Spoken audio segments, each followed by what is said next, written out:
일단은 배구 먼저 보도록 할게요. 흥국생명 대 누구냐? 기업은행인가? 기업은행이죠. 자, 요 경기 같은 경우에는 뭐 흥국생명 뭐 말이 필요합니까? 상당히 좋죠. 뭐 저번에 프리뷰 형식으로 안 했으니까 뭐 간단히 말하면은 뭐 세터 이다영에다가 뭐 센터는 이주아, 뭐 김세영, 뭐 김나희, 그 다음에 뭐 김채연 뭐 있긴 한데 그냥 주로 나올 선수만 쳤고, 라이트 루시아, 뭐 김다은 또 있을 거고, 레프트에는 김연경, 뭐 자원이 다양하죠. 이재영에다가 뭐 김미연, 그리고 이한비, 뭐 박현주, 뭐 엄청 흘러 넘친다. 그리고 리베로는 김혜란 누님이 이제 은퇴를 해가지고 좀 걱정이 많았죠. 뭐 도수빈, 박상미, 그리고 뭐 남문비만 해가지고 좀 불안한 감이 있었는데, 직전의 경기 처음 봤을 때 도수빈 확실히 뭐랄까 생각외로 잘합니다. 잘해주더라. 김혜란 은퇴가 별로 크게 느껴지지 않는다는 걸 또 느껴줬다. 물론 이제 계속 그때 경기가 뽀록일 수도 있긴 한데, 그래도 현건 상대로 잘해줬기 때문에 믿음은 간다 봅니다. 뭐 솔직히 길게 설명할 거는 없어요. 왜? 한국이 이겨주긴 할 거니까. 이겨주긴 할 건데, 가장 첫 번째로 생각해야 될 부분이 이거죠. 뭐 박미희 감독이 어떻게 선수를 쓸지, 그거에 따라 경기는 달라진다고 보면 되고, 뭐 직전 경기들만 봐도 이재영이 범실을 또 많이 하고 좀 부진했는데 너무 다양하죠. 공줄대가 뭐 김연경도 있고 루시아도 있고 센터에 뭐 이주와 김세영도 있고, 전체적으로 너무 공격 루트도 다양하고, 뭐 공격적인 부분을 떠나서 특히나 이제 리시브, 수비면에서도 차이가 너무 나더라고요. 그냥 김연경이 리시브를 하는데 그냥 반대, 이제 현건 선수들이 마치 프로 데뷔 연습생처럼 스파이크를 때리면은 김연경이 마치 코치처럼 받아주는 그런 경기를 약간 보는 듯 해가지고 너무 급이 많이 차이 난다고 생각합니다. 그래서 일단은 뭐 흥국이 기본적으로 뭐 1강 체제인 건 다들 아실 거고, 그다음 이제 기업은행인데, 기업은행이 이제 첫 경기를 하죠. 그리고 참고로 이제 흥국생명은 어제 경기를 했고 오늘 또 경기를 하기 때문에 뭐 백투백 경기죠. 기업은행 일단은 여기는 뭐 작년에도 망이었고 감독도 망이었죠. 우리 오재 형이 문제가 많았죠. 흐름을 잘 읽지 못하고 끊어야 될 때를 못 끊고 막 그런 부분도 많았고, 일단은 색다른 부분은 기업은행이 이제 조성아 세터를 영입했죠. 영입했고 이나연이 나갔고, 그리고 추가적으로 리베로의 신현경이 들어왔는데, 일단은 조성아 세터가 기업은행에 들어와서 과연 잘 맞을지가 의문이긴 해요. 근데 기사들을 보니까 조성아 뭐 인터뷰 때도 봤고, 조성아가 뭐 지금 연습 때 호흡도 잘 맞았고 이빨을 털긴 하던데, 그거는 까봐야 아는 거죠. 까봐야 아는 거지.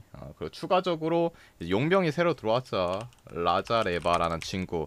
이 친구가 어떻게 뭐 플레이를 하는지 궁금하다. 유튜브에 그냥 라자레바만 쳐도 그 일본이랑 러시아랑 이제 국대 대결을 하는 영상이 나올 거예요. 거기서 좀 보시면은 이 선수가 어떤 선수인지 뭐 자기 개인적인 관점에 따라 달라질 수는 있겠지만, 제가 봤을 때는 상당히 몸놀림이 좋다. 그리고 1순위로 뽑혔죠. 현재 뭐 러시아 국대이기도 하고, 특히나 스파이크가 굉장히 위력적이에요. 그리고 파워도 세고, 뭐 궁금하시면은 유튜브에 그냥 라자레바를 치고 보세요. 일본이랑 러시아 경기가 있거든요. 그거 보시면은 좀 다른다는 느낌이 든다라는 걸 좀 보실 거예요. 그러니까 괜히 1순위가 아니죠. 그래서 용병은 일단 검증된 자원이죠. 검증된 자원. 그리고 추가적으로 이제 세터는 조성아가 할 거고, 그다음에 센터가 이제 문제가 있죠. 오늘 김희진, 그리고 김수지, 그다음에 뭐 김현정, 최가은 등등등등 있겠죠. 근데 뭐 굳이 적진 않을 거고, 근데 문제는 이제 김희진이 지금 부상으로 아마가 아니라 이제 결장 기사가 났죠. 그래서 못 나올 거예요. 그럼 센터 라인이 좀 그렇죠. 김수지 플러스 알파 뭐 김현정이나 최근 이렇게 나올 건데 좀 떨어지죠. 왜냐? 기업은행이 이번 시즌 장점이라고 하면은 그래도 센터 라인이겠죠. 추가적으로 용병은 뭐 검증이 됐으니까 다행히 괜찮은데, 센터 라인이 국대죠. 김희진, 김수지.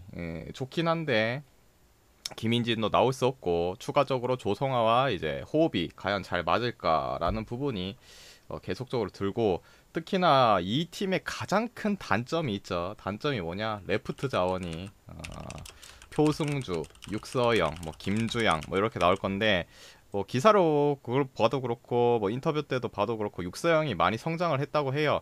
근데 작년 그 모습을 보여준다면은 더욱더 기대가 안 된다. 갑자기 1년 만에 확 바뀌었을까라는 생각도 들고 뭐 표승주는 뭐 고정으로 나오겠죠. 표가메즈. 하지만 이 둘이는 표승주와 김주양은 리시브가 굉장히 흔들린다는 단점이 있죠. 리시브는 뭐 잠깐 사이에 확 고쳐지는 부분이 아니죠. 그렇기 때문에 역시나 불안한 부분도 있고 그래도 이제 신영경이 이제 리베로로 들어오면서 확실히 리시브 면이나 디그면은 나아질 거라고 봅니다. 전체적으로 작년보다는 그래도 올라가겠죠. 김희진이 부상에서 복귀하고 나오고 이제 리그를 시작하면은 작년보다는 나아질 거라 생각합니다. 종합적으로 봤을 때 이 경기는 일단 흥국승은 뭐 배제를 해야겠죠. 1만승 뭐 1.01인데 지진 않겠지. 그냥 박미 감독이 어떻게 쓰느냐에 따라 달려있는데 요 경기는 지금 배당이 뭐 벌써 2번인가 내려갔던 것 같은데 2.5인데 2번인가 내려갔죠? 맞나? 1.65죠. 근데 요 경기는 생각해야 될 게 뭐냐면은 지금 기준점이 138.5예요. 그러면은 만약에 내가 흥국이 그냥 셧아웃을 할 것 같다. 셧아웃 3대0을 할 것 같다.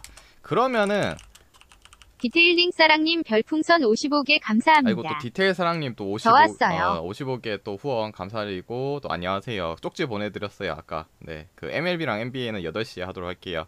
그러면 당연히 마엔승 2.5 마엔승을 가는 게 나아요. 언더를 간다. 언더를 간다. 조금 생각을 좀 하셔야 돼요. 왜냐 3대0이 나와도 충분히 오버가 뜰 수 있는 스코어예요. 이게 뭐 22대 25 뭐 요정도 스코어가 3세트가 나온다. 3세트가 나온다. 그러면 계산을 해보세요. 49 곱하기 3 49 곱하기 3 하면은 147이죠. 충분히 넘어요.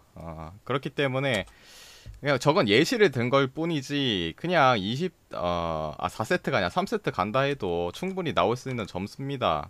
그래서 물부드바 중승분가요. 네네 맞아요. 그렇기 때문에 이 경기는 3대0을 간다고 생각하시면은 언더를 가면 안 돼요. 언더를 가면 안 되고 마인을 가야 된다. 3대0이 나와도 오버가 뜰 수 있는 점수이기 때문에 잘 생각하고 가셔야 돼요. 배당이 지금 떨어졌다고 해서 배당이 1.74고 언더가 그리고 핸디캡이 1.65네. 그러면은 뭐 어차피 셧다운 나오면은 언더가 될 수 있으니까 배당 높은 1.74로 가야겠다. 언더로 가야겠다.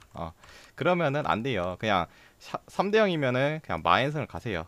마인승을 가고 그리고 나머지 자원은 그거에 결국에는 그냥 마인승 또는 오버 둘 중에 하나 선택을 하시면 돼요. 둘 중에 하나 선택하시면 될 것 같다. 미션은 알고 있어요. 그래서 요 경기는 그냥 선택지는 이 두 개예요. 뭐 기업은행이 한 세트라도 비빌 것 같다. 그러면 오버로 가시면 되고 그냥 셧아웃 할 것 같다면 마인슨을 가시면 됩니다. 언더를 굳이 조금 0.1배를 더 먹겠다고 가다가 대지는 것보다는 차라리 마인슨을 가는 게 낫다. 박미가 장난질만 안 쳤으면 좋겠네요. 아까도 말했지만은 이 경기는 박미 감독이 어떻게 하느냐에 따라 달려 있어요. 그거를 우리가 뭐 신이 아니고서야 아니면은 옆에 측근이 아니고서야 어떻게 알겠어요. 이 경기는 뭐 저 둘 중에 가시는 게 낫다. 근데 굳이 간다면은 저는 선택을 해라 하면은 그래도 오버가 낫지 않을까. 왠지 한 세트 정도는 비벼줄 수 있을 것 같아요. 어제도 박미 감독이 좀 앞서고 있으니까 뭐 루시아도 빼주고 김연경도 좀 빼주고 했죠. 그래서 한 세트 정도는 줄고 갈 수도 있다. 그리고 기업은행은 비밀 병기인 라자레버가 있다. 물론 리시브 라인이 불안하고 오늘 김희진도 빠지긴 하지만은 여자 배구는 언제든 이변이 일어날 수 있다 라고 생각이 들기 때문에 저는 뭐 굳이 간다면 오버인데 이 두 개 중에서 그냥 고르시면 될 것 같아요. 언더를 가면은 말이 안 된다. 언더를 가면은 안 된다. 언더를 가면 안 돼요. 언더를 가면은 3세트가 나와도 충분히 오버가 뜰 수 있습니다. 점수가 낮아서 기준점. 다시 한번 말을 해드릴게요. 뭐 20대, 뭐 21대 25 하면은 아니 22대 25 아까도 말했듯이 다시 계산해드릴게요. 김희진이 갑자기 빠지는 거냐고요? 이것만 해도 147이죠. 3세트 다 나오면은. 물론 한 세트가 와르르 무너지면 언더가 뜰 수도 있긴 한데 경우의 수가 있기 때문에 그냥 마엔 아니면은 오버 둘 중 하나 찍으세요. 김희진이 갑자기 빠지는 건가요? 김희진이 부상이에요. 부상. 부상으로 빠지는 거예요. 결장. 원래 부상이 있었어요. 발목 부상으로. 그래서 컵대회는 이제 결장하기로 했어요. 사전에 원래 이제 그거 이제 컵 경기 하기 전부터 김희진이 그 부상이 있다고 했거든요. 근데 나올지 안 나올지를 뭐 모르고 있었는데 그 오늘 이제 확정 결장 기사까지도 떴죠. 뭐 이거는 네이버에 그냥 쳐도 나와요. 네이버에 그냥 김희진만 쳐도 나와요. 원래라면 이제 그 7월 달인가 뭐 부상으로 좀 나올지 말지 미리 이제 뭐 뭐 의견이 있었는데 뭐 못 나온다네요. 그러면 센터 라인이 빠지는 것도 있고. 자, 그다음에 이제 두 번째 경기 스자 용창 대 허베이죠. 허베이.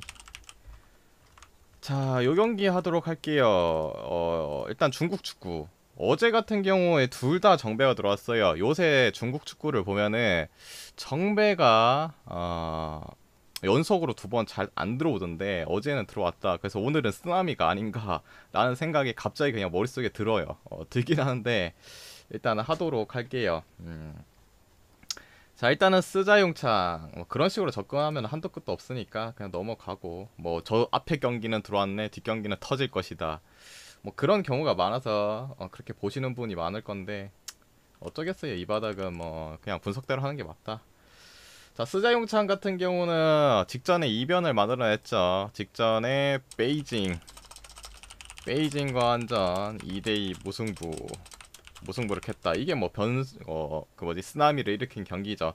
물론 이 경기가 이제 베이징관이 퇴장을 안 당했으면은 충분히 베이징관이 이길 만한 경기였죠. 왜? 35분쯤 베이징관의 골키퍼가 퇴장을 당했죠. 그래가지고 결국에는 수적인 열세에 놓였고, 그다음에 뭐 2대1로 베이징관이 지고 있다가 페널을 얻으면서 무승부가 된 경기죠. 뭐 무승부만 캐도 솔직히 그 경기는 뭐 쓰나미나 다름없죠. 뭐 중국에서는 고안, 상강, 뭐 헝다 이런 애들 지면 쓰나미니까. 근데 스자용창이 생각보다 베이징관 상대로 수적인 우세했음에도 불구하고 개 가돌이까지는 아니었죠. 그냥 좀 유리한 정도였고, 그리고 스자용창이 직전에 늙은 용병 무리키가 또 골을 기록했고, 추가적으로 나머지 용병들 뭐 마테우스라든지 그다음에 뭐 호물루 이런 친구들은 지금 답이 없는 상태다. 마테우스도 7경기 1골, 호물루는 이번 시즌에 새로 와가지고 6경기 동안 골도 없고 답이 없다. 그리고 또 한 명의 용병이 하나 더 있죠. 마리투. 얘는 직전에 벤치에 있었는데 아예 출전도 안 했다. 그만큼 뭐 폼이 떨어진 것도 있고 체력적인 문제도 있겠죠. 근데 나와도 별로 그렇게 도움이 안 되는 친구입니다. 결론적으로는 지금 제 역할을 할 수 있는 선수는 뭐 무리키, 마티우스 요 정도라고 생각이 들고, 그다음에 최근에 이제 스자용창이 3경기 동안 승리가 없죠. 승리가 없다. 그런 부분을 봤을 때 경기력도 뭐 그렇게 썩 좋은 모습도 아니고, 뭐 그나마 좀 위안이 되는 말은 득점력이 나쁘지 않죠. 득점력이 뭐 좋은 편이다. 대신에 수비력은 그지. 뭐 이번 시즌 리그 시작하고 나서는 꼴찌인 텐진 텐다. 걔네 빼고는 다 실점을 하고 있다는 거. 그런 부분으로 봤을 때는 역시나 얘네도 수비는 별론데 그냥 득점력으로 좀 버티는 팀. 자, 그리고 허베이 같은 경우에는 뭐 좀 오늘 결장자가 있죠. 주전 수비수인 장청동이 직전에 퇴장으로 오늘 결장이죠. 오늘 결장이다. 수비에 대한 문제가 있다. 근데 허베이 자체는 애초에 뭐 수비에 대한 뭐 좋은 점은 전혀 없었어요. 그냥 얘가 퇴장당해도 뭐 직전 경기랑 크게 다를 거 없이 골은 쳐먹힐 거예요. 그나마 다행인 거는 허베이가 최근에 3연승 하면서 상승세를 이끌고 있죠. 특히나 뭐 말컹도 최근에 3경기 동안 최근 3경기 2골 기록해주고 있고, 그리고 앞선에 확관, 뭐 스리톱, 굴라트, 그리고 투레이 잘 먹히고 있어요. 잘 먹히고 있고, 전체적으로 자국 선수들도 골을 넣어주면서 최근 득점력이 2득점, 뭐 3득점, 2득점, 1득점, 2득점 평균적으로 2득점이 돼요. 2득점이 되기 때문에 뭐 공격적인 부분에서는 크게 문제가 없다. 하지만 이 팀도 역시 수비가 불안한 팀이죠. 수비가 불안한 팀. 얘네도 아까 스자용창처럼 텐진 텐다전 빼고는 클린시트 한 적이 없습니다. 그래서 얘네도 처먹히고 그나마 득점력으로 뭐 커버를 치고 있는 상태인데, 일단은 신기한 부분이 있다. 신기한 부분이 있다. 뭐냐? 허베이 같은 경우에는 강팀, 리그가 시작하고 나서 이제 강팀, 뭐 대표적으로 상강, 뭐 거완 이런 팀들 상대로는 져요. 지는데 그 외에 이제 좀 쩌리 같은 팀들 상대로는 진 적이 없어요. 그만큼 강팀한테는 전형적으로 약하고 약팀한테는 전형적으로 강한 스타일. 반면에 이제 스자용창 같은 경우에는 의외로 뭐 베이징 고안이라든지 상하이 상강한테 지지 않는 경기를 보여줬죠. 무승부를 캐면서 뭐 이기진 않았지만은. 근데 또 의외로 뭐 충칭리판이나 우완주얼 이런 팀들한테 졌어요. 얘네는 뭔가 뭐 얘네는 뭐지 도깨비 팀인가 이렇게 생각할 수도 있는데, 얘네가 경기하는 걸 보면은 일단은 강팀 상대로는 맞춤형 그냥 닥치고 이제 수비 전술을 써요. 그런 부분이 좀 잘 먹히는 부분이 있는데, 그런 부분에 있어서 뭐 강팀한테 잘 버티는 건 해요. 근데 그런 이제 전술 강팀 상대로 맞춤형으로 들고 나오는 전술을 제외한 나머지 전술들은 일단은 자기 팀들과 좀 비슷한 위치에 있다. 그럼 굳이 얘네가 닥치고 수비를 할 그런 전술을 쓸 필요가 없죠. 그러면은 이제 정상적으로 경기를 운영하다 보면은 결국에는 수비가 헐거워지고 계속적으로 골을 쳐먹히고 쩌리 팀들 상태로 뭐 지는 거죠. 지는 거기 때문에 얘네는 강팀 상대로 그냥 수비적인 전술이 잘 먹힐 뿐이지, 자기들과 비슷한 팀들 상대로는 굳이 뭐 수비만 하고 있을 필요가 없죠. 정상적으로 경기를 운영한다면은 자꾸 빈 공간도 나오고 수비가 불안한 모습을 꾸준히 보여주고 있기 때문에 요 경기는 저는 솔직히 승패를 가는 것보다는 둘 다 수비가 개헬이고 그나마 득점력으로 승부 보는 팀이기 때문에 이 경기는 승패는 가지 않고 그냥 오버만 보도록 할게요. 그래서 이 경기는 2.5 기준 오버. 계속적으로 말을 했죠. 얘네 둘이는 뭐 득점력은 특출난데 수비력이 답이 없다. 이 경기는 승패를 갈 건덕지의 게임이 아니라고 저는 생각이 드네요. 이 경기는 오버를 보도록 할게요. 누가 이기든가 아니면 무승부를 캐든가 최소한 3골 정도 이상 박아줬으면 좋겠다. 자, 그 다음에 이제 세 번째 경기 상하이 상강 대 텐진 테다.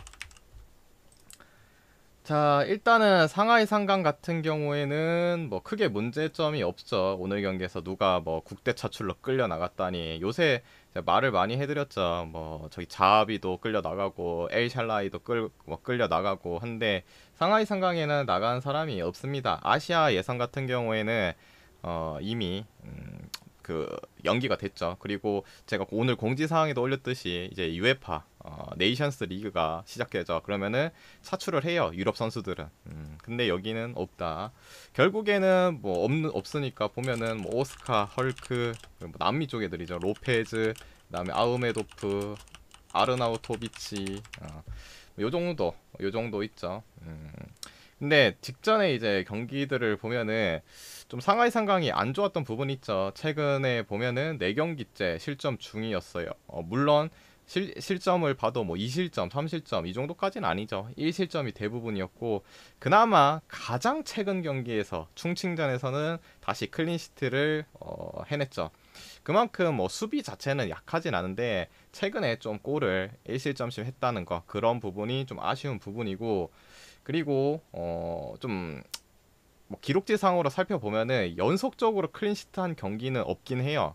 직전에 충칭전 클린시트하고 그럼 오늘은 먹히겠지라고 생각이 들 수는 있어요. 근데 생각해보니까 오늘 또 붙는 상대가 텐진이에요. 텐진이라니까 갑자기 또 클린시트가 또 가능할 거라고 생각이 또 들긴 해요. 어차피 기록은 깨지라고 있는 거죠. 얘네가 뭐 연속적으로 이번 시즌 클린시트가 없다 해도 경기가 아직 시즌이 끝난 것도 아니고 또 할 수도 있고 그런 적을 생각했을 때는 오늘도 아무리 많이 먹혀도 1실점 내지로 예상하면 1실점 아니면은 뭐 무실점.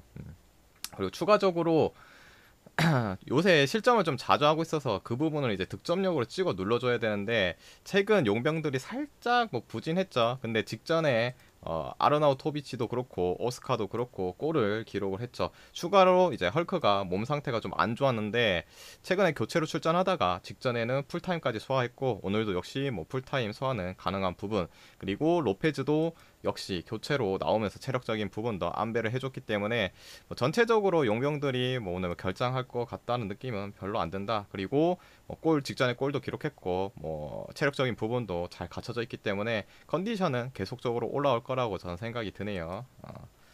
그 다음에 이제 텐진.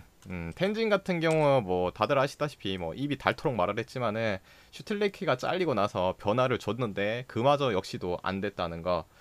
근데 이 친구들이 아직까지도 승리가 없어요. 감독도 교체하고 뭐 좀 선수도 바꾸고 있는데 승리가 없다는 거. 솔직히 다렘보다도 더 못하는 것 같아요. 다렘 프로도 못하긴 하는데 얘네가 더 못하는 것 같다. 그나마 다행인 점이 있어요. 텐진의 그나마 희소식.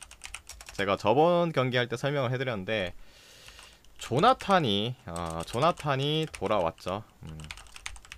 조나탄이 돌아왔는데 조나탄이 직전에 칭다오 출전 이후 우한저울전까지 나오면서 골까지 기록을 했죠. 확실히 조나탄이 들어오니까 앞선에 힘이 좀 실려요. 그리고 직전 우한저울 경기에서도 살아났고 그래도 우한저울이 지금 현재 3위거든요. 3위 상대로 이제 꼴찌의 텐진이 경기력적인 측면에서 발리지 않았어요. 조나탄 한 명이 들어와서 좀 많이 바뀐 부분이 있다. 근데 조나탄은 이미 검증된 자원이죠. 얘가 텐진에 있을 때 당시에도 그 바이에른 미넨에 나왔던 바그너가 이제 텐진에 왔었죠. 근데 이 둘이가 있으니까 포지션이 겹쳐요. 그러면은 주전 경쟁을 해야 되죠. 근데 미넨의 바그너도 발라버리고 조나탄이 주전 자리를 차지했죠. 뭐 역시나 뭐 수원 삼성이 낳은 슈퍼 스트라이커 아닙니까? 그만큼 조나탄의 폼은 살아있다는 거를 또 한번 검증해줬고 그리고 추가적으로 아첸퐁 얘도 이제 용병 공격수인데 얘가 전전 경기에 안 나왔어요. 결장을 했다. 몸 상태가 별로 좀 썩 좋지 않았는데 다행히도 그 우한 경기 가장 최근 경기에서 복귀를 했고 풀타임을 또 소화했죠. 근데 그래도 이제 이 투톱이 나온다고 쳐도 조나탄에 대한 의존도가 너무 강해요. 조나탄만 이제 잘 막아주면은 뭐 수비가 이제 두 명이 압박 수비가 들어온다면은 뭐 충분히 뭐 막지는 않을까라는 생각도 들고 추가로 뭐 텐진 텐다가 수비수 용병 바스티안이 복귀하고 풀타임 소화 중이긴 한데 전체적으로 수비 라인이 굳어갖고 걔 용병 혼자로는 다 막기가 힘들죠. 뭐 조율을 해줘 이쪽으로 가라 저쪽으로 가라 손짓을 해줘도 못 따라가는 게 텐진의 수비인데 답이 없다는 거. 뭐 수비적인 측면은 답이 없는데 그나마 뭐 수비에서 희망을 본다면은 수비적인 측면은 아니지만은 세트피스 상황에서 룽하오라는 수비 친구가 골을 잘 넣어주고 있어요. 근데 그렇다고 해서 뭐 수비수인 룽하오를 공격까지도 올릴 수도 없고 여러모로 수비 쪽에서도 문제가 많고 앞선에도 뭐 조나탄이 돌아왔다고는 하지만은 너무 의존도가 강하고 조나탄만 막히면은 뭐 솔직히 건덕지가 없는 팀입니다. 추가적으로 텐진이 기본적으로 리그에서 2골 이상 먹혀주고 있고 그 다음에 3경기 동안 무득점이었는데 조나탄이 들어오면서 그 기록을 깨긴 했지만은 여전히 득점력은 부진해요. 지금 리그 경기 기준으로 득점이랑 실점을 보면은 5득 17실점이에요. 거의 3배 넘게 차이가 나죠. 그만큼 괜히 꼴찌가 아니라는 걸 또 한번 보여줬습니다. 반면에 이제 상강 같은 경우에는 16득 5실. 여기가 이제 3배 차이가 반대로 나는 거죠. 그만큼 차이가 많이 나는 매치업이라고 생각이 듭니다. 배당이 1.11인데 너무 하네요. 그래도 요 경기는 뭐 상하이 상강의 뭐 승 그리고 마인승 1.0까지만 볼게요. 2.5는 별로 보고 싶지가 않고 1.0까지만 보도록 하고 그 다음에 2.5 기전 이것도 오버 배당이 뭐 1.2인가 그렇던데 그래도 뭐 오버를 보는 게 맞지 않나 라는 생각이 드네요. 그래서 요 경기는 상하이 뭐 승은 뭐 지우고 그냥 마인승 1.0 마인승까지만 보도록 할게요. 되셨죠? 그래서 오늘 오후 경기는 이렇게 끝을 내도록 할게요. 되셨죠?